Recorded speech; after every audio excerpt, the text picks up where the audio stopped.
Mga kapuso, magandang pasok ng 2026 ang hilig ng marami kaya dumayo ang ilan sa kanila sa Binondo sa Maynila para mamili ng mga pampaswerte para sa Year of the Horse. May payo rin ang feng shui expert para sa masaganang bagong taon. Nakatutok si JP Soriano. Maaga pa lang, ready na ang mga nasa Binondo para salubungin ng New Year. May mga namimili rito ng mga pandagdag sa medianoche tulad ng malagkit na tikoy, xiaolangbao, at kastanyas na umuusok pa sa init.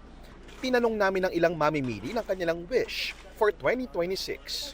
Good health for everyone, tapos sana matapos na yung nangyayari sa bansa.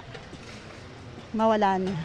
Pag-asa na may magbabago sa sistema, may pagbabago sa the way we tackle things. No? May pagbabago that would give us a better future ahead. Lalo na sa atin at sa mga bata. No? Sa New Year's wish wall ng ilang tindahan, may mga nag-post din ng kanilang wish tulad ng pumasa sa board exams. Dahil Year of the Fire Horse ang 2026, nagkalat ang mga pampaswerteng may disenyong kabayo, gaya ng mga tela na ito na may mga baby horse design.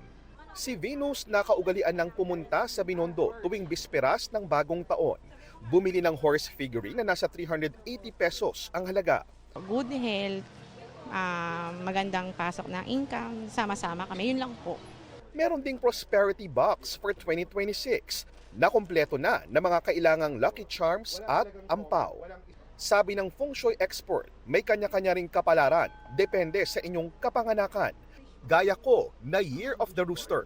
Sabi ng feng shui expert, kailangan daw na maging magaan ang relasyon sa isa sa celestial deity o Diyos sa Chinese culture na si Tai Tse. Cellphone ang madalas kong gamit, kaya dito ilalagay ang aking lucky charm. Pinakuha ito sa akin at pinalagay sa dibdib at kailangan daw isipin ko ang aking mga hiling. Pero maya-maya, Ito special guest po. ayan siya special guest. Chichi! Pero sa huli, ang pinakamakapangyarihan pa rin daw na pampaswerte o panlaban sa pinangangambahang malas. Prayer. Mag-pray.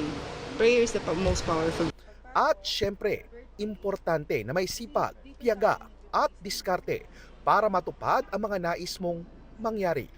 Para sa GMA Integrated News, ako po si JP Soriano, nakatutok 24 oras.